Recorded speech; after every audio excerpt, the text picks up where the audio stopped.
Today we're going to delve into a topic that's not always the most exciting, but is undeniably crucial to your business: insurance. Now you might think that, oh, insurance is just a simple checklist on the to-do list, I'll do it later. But first you need to pause and ask yourself, am I actually adequately protected? Am I investing in the right types of insurance? Do I even know all the different types of insurance I might need? And just like every business is very unique, which is why it's hard to tailor these videos, so are your insurance requirements. So I'm going to go over as many types of insurance as possible to try and give you an idea of what you might need, regardless of your product, service, or wherever you're operating.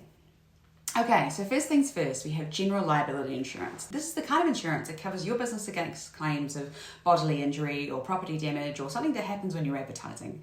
If you have a store and a customer slips in your office, or your advert inadvertently infringes on someone else's copyright, which happens all the time, general liability insurance covers the associated costs. So that's a definite. Imagine hosting a client at your office and they trip over a power cord and get injured. And yes, you might say this sounds like a more American thing. It's happening here in Aotearoa and in Australia too. Or so perhaps you're a contractor and during work you accidentally cause damage to a client's property. Those situations can potentially result in lawsuits, and having general liability insurance just helps cover those costs, any settlements or judgments against your business, and just makes life a little bit easier. That's a definite. Next up is professional liability insurance, also known as errors and omissions in some areas. This is what kicks in if your business is sued for negligence, even if you didn't actually make a mistake.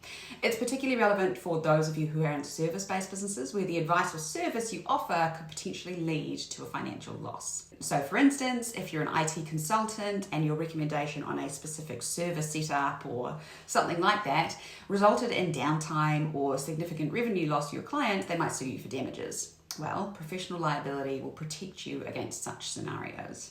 It covers the cost of defending the lawsuit and any damages you need to pay them.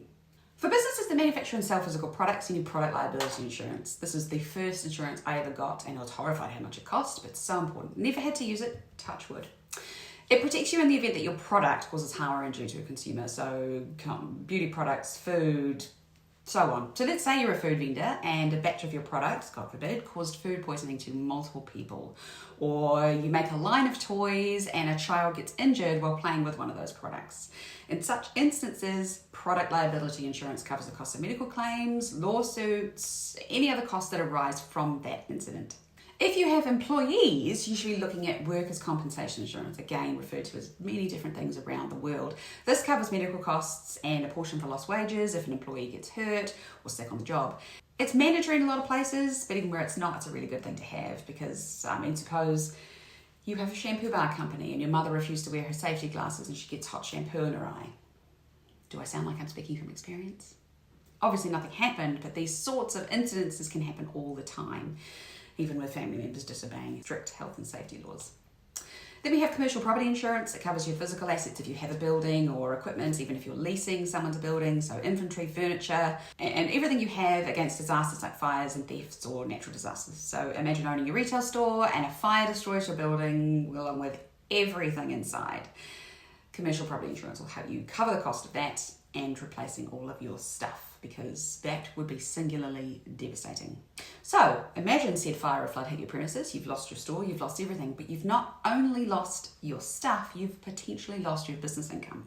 That's where business interruption insurance is really useful. So it compensates for that potential lost income during the time it'll take to replace or repair or whatever for your damaged property or stuff. In this digital age, cyber liability insurance is kind of key and increasingly important because it's getting increasingly scary out there.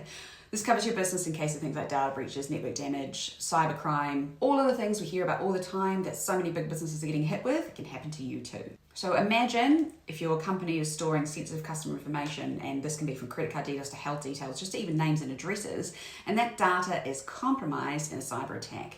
The legal and financial repercussions can be eye-wateringly massive. And cyber liability insurance is now, I'd say, a necessity for most just to cover that kind of issue. And then finally, we'll go over D&O insurance, directors and officers. This protects the personal assets of your company's directors and officers, so anyone in the C-suite if you like, as they can be personally held responsible for their company's actions or failures. This is why sitting on a board or being a director is a big responsibility that I think some people take a little bit too lightly, because you are personally liable. So in a scenario where a director makes a decision that results in a financial loss, they can be sued by employees, competitors, oddly, investors, shareholders. So this policy covers the legal defence and any damages awarded. This is just a very brief overview. Every single business is different, and what works for one will definitely not work for another.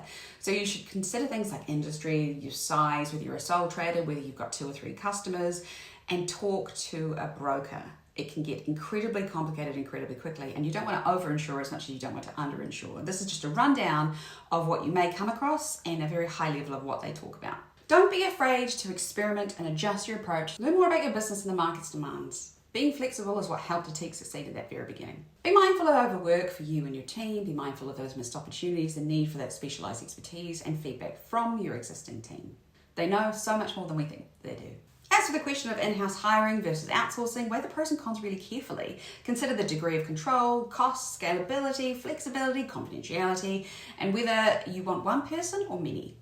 In-house hires and outsourcing each offer completely different benefits and drawbacks.